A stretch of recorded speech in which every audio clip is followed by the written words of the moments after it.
महिने झाले इथं पाईपलाईन झालं तेव्हापासून सगळ्या घरात पाणी शिरायला लागले आणि आमच्या घरात पाणी आणि तेच नळाला पाणी येतं आणि आम्ही तेच पाणी पितो.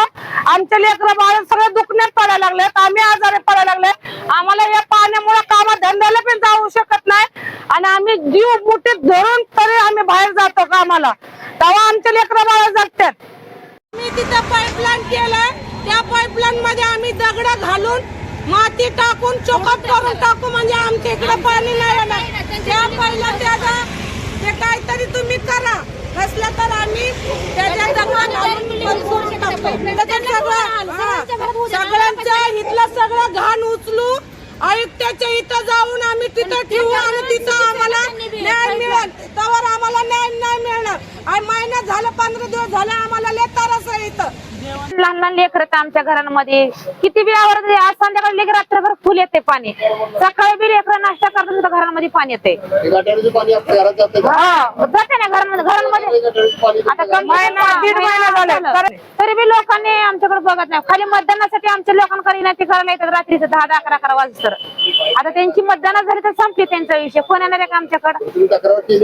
नाही ना केले, कशाला आमच्याकडे येतात त्या टायमाला आम्ही करू शकत ना. त्यांनाच कळलं पाहिजे ना, रोडला जाणार करा, घरांमध्ये बी नाहीये, काहीच नाही केलेले.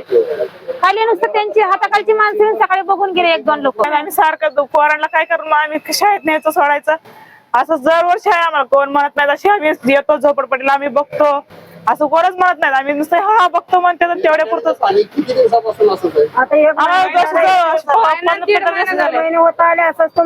पावसाळ्यात पण असंच असतं, घराने पाणी शिवतात.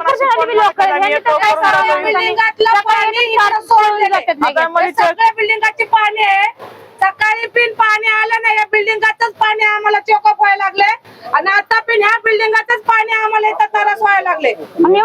पूर्वीपासून पाणी येते का? झाल्यानंतर पाणी यायला लागले. आताही 15 दिवस झाल्या, महिना झाला तेव्हा हे पाणी आमच्या इथं यायला लागलं. इथं आमचा वडार समाज गेल्या 20 वर्षापासून इथंच राहतोय.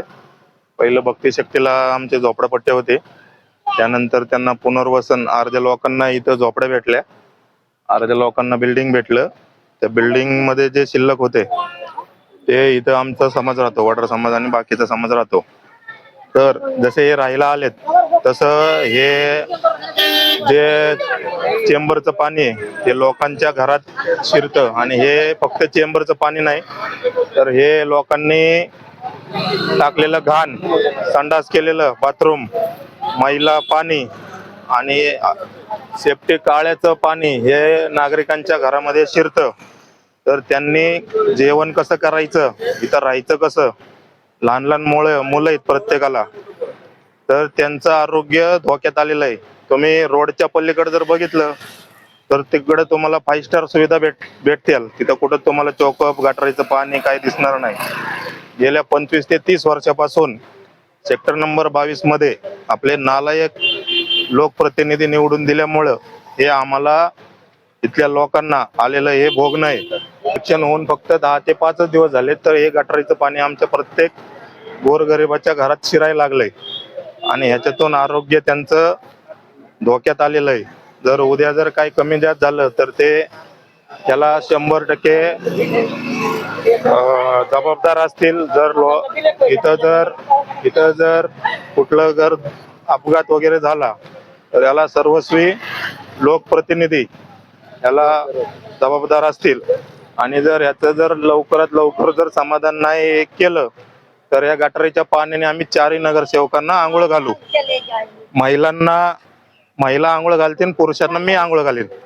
अनेक रहिवासी आहेत, त्यांना खूप या ड्रेनच्या पाण्याचा त्रास होतोय. एक प्रतिनिधी म्हणून आपले काय प्रयत्न चालू आहेत आणि काय सांगाल? गेल्या 8-10 दिवसापासून चालू आहे. पाणी आलं की थोडं पाणी आलं, काही ठिकाणी चेंबर चोकअप झाले टॉमॅटोचे, तर ते आरोग्यवाले तरण लावले, आम्ही ज्यांनी सरण लावले पण त्याचा पाठ भेटत नाही. काय त्याच्यावरती बरेचसे घरात 17 शेड बांधलेले आहेत, पण ते आता उद्यापासून ते यंत्र मी लावून स्वतः उभं राहून ते उद्यापासून करून घेतो. पाठीमाग प्रशासन होतं 4 वर्ष. आमच्या प्रशासनाच्या काळामध्ये आमचंही दुर्लक्ष झालेलं आहे.